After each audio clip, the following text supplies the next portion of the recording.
पिछले लेक्चर में हमने पढ़ा था परागकोश का स्फुटन, और अब हम देखेंगे मादा जनन अंग, in English called female reproductive organ.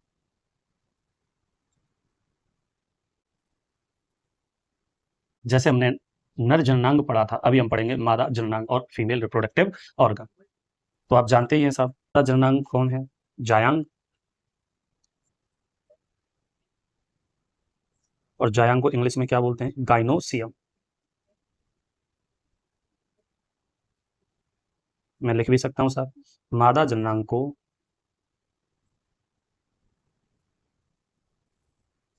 जायांग कहते हैं,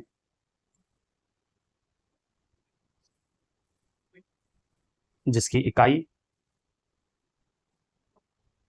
किसकी? जायांग की इकाई को अंडक कहते हैं। अंडक को इंग्लिश में बोला जाता है कार्पल। ठीक है साहब, कहा जाता है अंडक को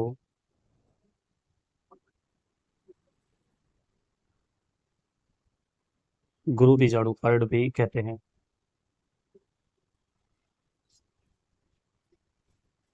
और गुरु बीजाणु पर्ड को इंग्लिश में क्या बोला जाएगा साहब?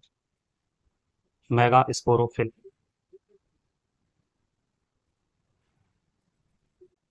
अंडक, अंडक को इंग्लिश में कार्पल के कितने भाग होते हैं? 3 भाग होते हैं। इन्हें हम चित्र के हिसाब से आसानी से समझ सकते हैं, डायग्रामेटिकली। बिल्कुल साहब, देखिए ये सब हम स्टार्टिंग में भी पढ़ा चुके हैं, तो ये बेसिक्स में पढ़ चुके हैं वैसे तो हम। अंडक या कार्पल के कितने भाग होते हैं साहब? 3 भाग होते हैं। क्या हम ये डायग्रामेटिकली देख सकते हैं? बिल्कुल। ये देखिए, ये आधारभूत डायग्राम है, आपको आना ही चाहिए।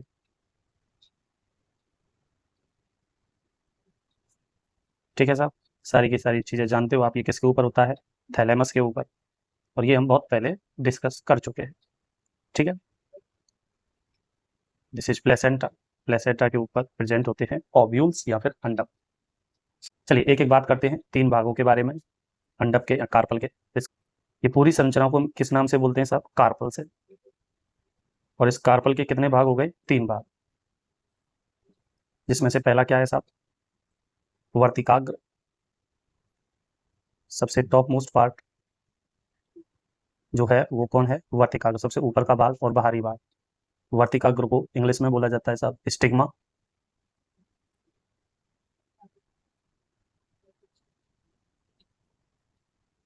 अंडक का स्वतंत्र सिरा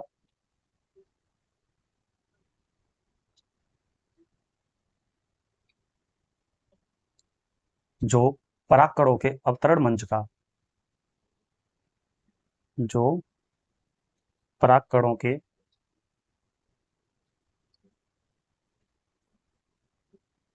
अवतरण मंच का कार्य करता है, कि जब परागकण आते हैं तो वो सबसे पहले कहाँ पर आएंगे? वर्तिकाग्र के ऊपर। वो क्या कहलाता है साहब? वर्तिकाग्र कहलाता है। वर्तिकाग्र कहलाता है। ठीक है जी। नाउ सेकंड पार्ट ऑफ,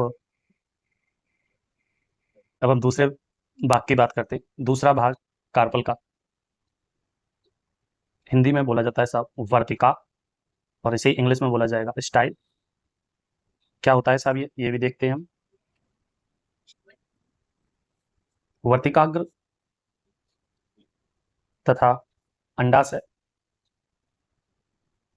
आप पूछेंगे अंडाशय क्या है, तो आएगा साहब वर्तिकाग्र तथा अंडाशय के बीच लंबी पतली नली समान संरचना होती है, जैसा कि आपको चित्र में दिखाई भी दे रहा है। संरचना को हम क्या कहते हैं साहब? वर्तिका कहते हैं। वर्तिका, इन इंग्लिश कॉल्ड स्टाइल कहलाती है। ठीक है साहब। तीसरा भाग ये कहलाता है साहब अंडाशय। और अंडाशय को इंग्लिश में क्या बोलेंगे हम? ओवरी। ठीक है जी। क्या होता है अंडाशय? ऐसे बोल सकते हैं साहब, अंडक का आधारीय भाग सबसे नीचे की तरफ है, इसलिए मैं क्या बोलूँगा इसे, आधारीय। आधारीय भाग फूला हुआ होता है, फूला हुआ होता है, इसे अंडाशय कहते हैं। इसे क्या कहते हैं साहब, अंडाशय कहते हैं। अब आपको दिखाई दे रहा है अंडाशय के अंदर एक गर्भाशय, ये जो गुहा है, दिखाई दे रही है कि नहीं दिखाई दे रही? बिल्कुल साहब, ऐसे लिख सकता हूँ, अंडाशय के अंदर एक गर्भाशयी गुहा, गुहा को दूसरे शब्दों में क्या बोल सकते हैं, कोष्ठक होता है, जो कि मैंने अभी आपको दिखाया, ये वाला पोर्शन।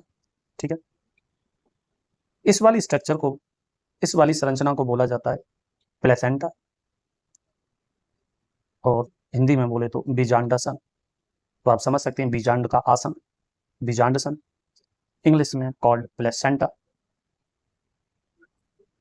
कार्पल के जो 3 भाग थे वो तो, पहला वर्तिका, वर्तिकाग्र, वर्तिकाग्र, वर्तिका एंड अंडाशय। और अंडाशय के अंदर गर्भाशय गुहा है, जिसमें कौन प्रेजेंट है साहब, उपस्थित है, प्लेसेंटा, बीजांडसन। बीजांडसन कहाँ उपस्थित है, गर्भाशय गुहा में कौन उपस्थित है, बीजांडसन। और बीजांड्स के ऊपर, बीजांडसन के ऊपर, या मैं लिख दूं इसके ऊपर, बीजांड उपस्थित होते हैं। क्या उपस्थित होते हैं साहब, बीजांड उपस्थित होते हैं। ठीक है, अब ये बीजांडसन या तो एक अंडाशय के अंदर एक हो सकता है, या फिर उससे ज्यादा हो सकता है। अब ये बीजांडसन, अगर इससे एक बीजांड जुड़ा हुआ है, और बहुत सारे जुड़े हो सकते हैं,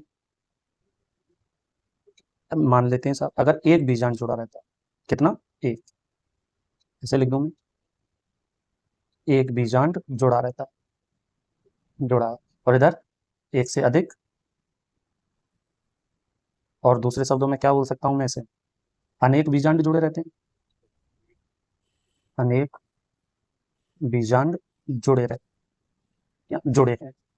तो जब एक बीजांड जुड़ा हुआ है बीजांड सन से या प्लेसेंटा से, तो इसे, इसके एग्जाम्पल, इसके उदाहरण कौन हो जाएंगे सर, इसके उदाहरण हैं गेहूं, उसके एक बीजांड सन से, या मैं बोलूं एक अंडाशय के अंदर एक बीज बन, ठीक है। तो गेहूं, क्योंकि बीजांड कौन है, बीज ही तो है, फ्यूचर में, भविष्य में क्या बनेगा, वो बीज। इसके एग्जाम्पल, उदाहरण कौन हो गए, गेहूं, धान, आम, इसके उदाहरण है।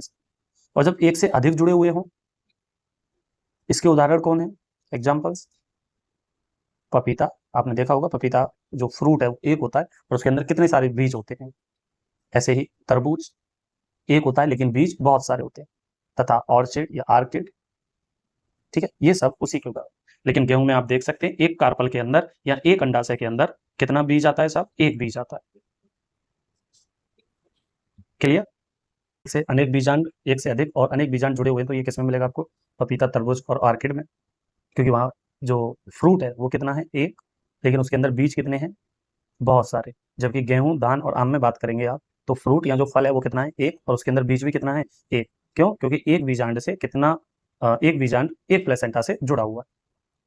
अब हम एनसीईआरटी के डायग्राम की बात कर लेते हैं, जो यहाँ पे दिया हुआ है, ठीक है, पहले से ही, अब की किताब में भी दिया हुआ है, आप जानते ही हैं, दो तरीके से, एक है व्युत्तांडपी, व्युत्तांडपी, व्युत्तांडपी को दूसरे शब्दों में बोला जाता है पृथक अंडपीजायाम, यानी कि जिनके अंडप क्या है साहब, अलग अलग है, ब्रैकेट में क्या बोल दूं मैं, अंडप स्वतंत्र जुड़े हुए नहीं है।